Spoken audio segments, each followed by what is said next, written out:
The final speaker for the class of 2026 is Grace Wilde. Her speech is focused on mandated reporting.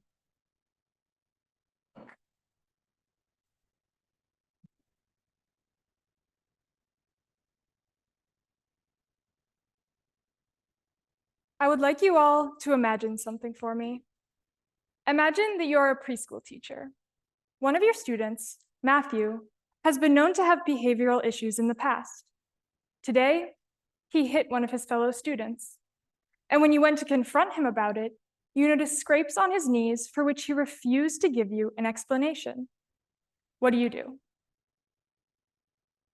Well, the answer is there's only one thing that you can do.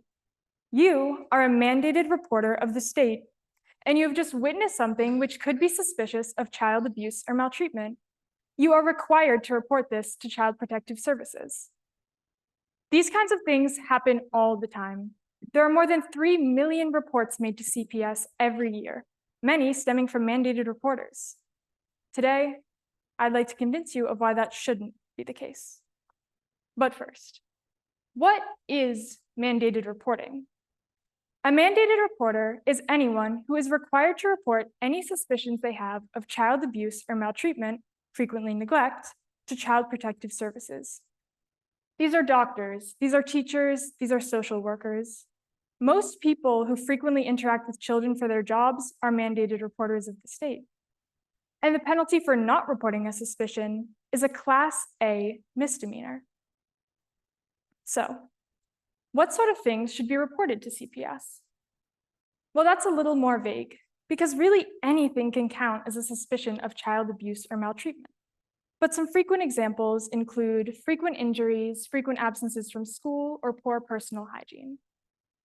Our mandated reporters work as the eyes and the ears for our CPS system, helping to stop cases of child abuse before they progress. And this is good, right? Well, there is one major flaw with the system, and I'd like you to think back to what I've said before. Things which are reported to CPS are whatever the reporter thinks should be reported. There are no set guidelines for what can or cannot be used to start a report. All too often, these reporters receive very minimal to no training on the signs they should be looking out for or on what happens after they've made their report. This combines with the pressure to report created by these strict penalties and leads to over-reporting in the system, as well as many biases or misunderstandings which slip through the cracks into our already overworked child welfare system.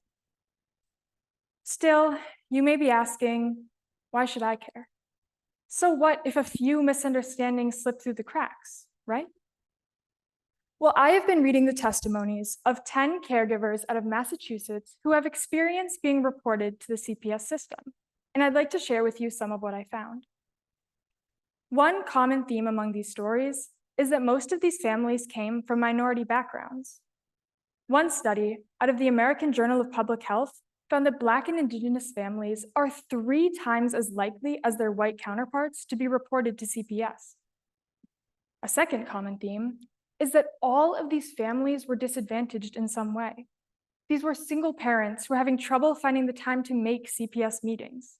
These were families living in poverty who needed financial assistance and instead were given an extremely stressful CPS investigation.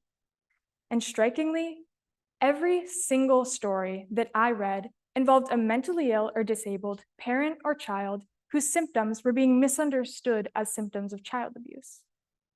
And I'd like to share 2 of these stories with you today.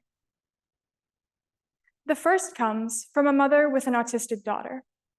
The first time she was reported on, her daughter was in kindergarten, and she was rocking back and forth and banging her head on surfaces in a self-soothing manner.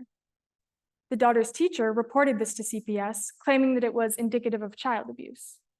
And the teacher did this completely ignoring the autism diagnosis, which the girl had just received on file at the school. The same mother shares that multiple times she has been reported on when her daughter is having a sensory meltdown because people assume that she's hurting the child. It got to the point where she made small note cards listing all of her daughter's caregivers and asking people to please contact these people before contacting CPS. The second story comes from a mother who sustained a traumatic brain injury and lives with epilepsy as a result.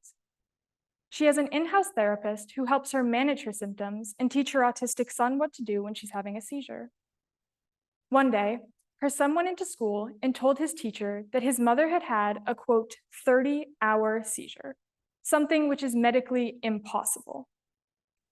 Nonetheless, the teacher brought this to CPS, and they accused the mother of neglecting the boy when the only explanation that they gave is the fact that she has this disability.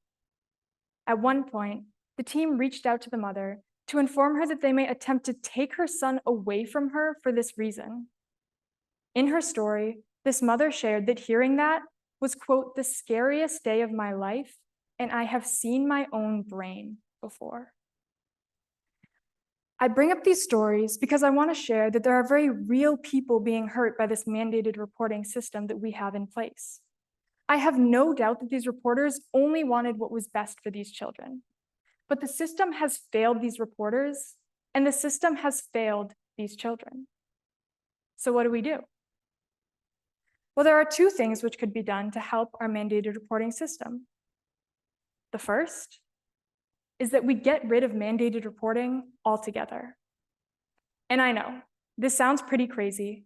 And just to be clear, I do not mean that we should be getting rid of CPS reporting. What I mean is that we should remove the penalties for our mandated reporters, because this would allow them to take a step back and to further evaluate a situation before deciding whether CPS needs to be involved or whether there are other avenues of support which could be explored. So we remove the penalties for our mandated reporters, but how do we ensure that the children who really need help still get help? Well, that's number two. We increase the education and access for these optional reporters. We educate them on the signs they should be looking out for, on when and where to involve CPS, and on what happens after they've made a report. We should also streamline other avenues of support, like housing assistance, financial assistance, or mental health support, which could greatly benefit these families, but do not involve a CPS investigation. Because CPS is an amazing resource, but it is not a one-size-fits-all solution. And no family should have to live in fear of an unwarranted and frankly traumatic CPS investigation. I genuinely believe in these systems. I believe that they are set up to do good things. So we should remove the penalties for our mandated reporters, and we should increase the education and access for our optional reporters. Because if we do, we may be able to ensure that these systems are set up to help the children who really need help and not to punish these families who are just trying their best. Thank you for listening.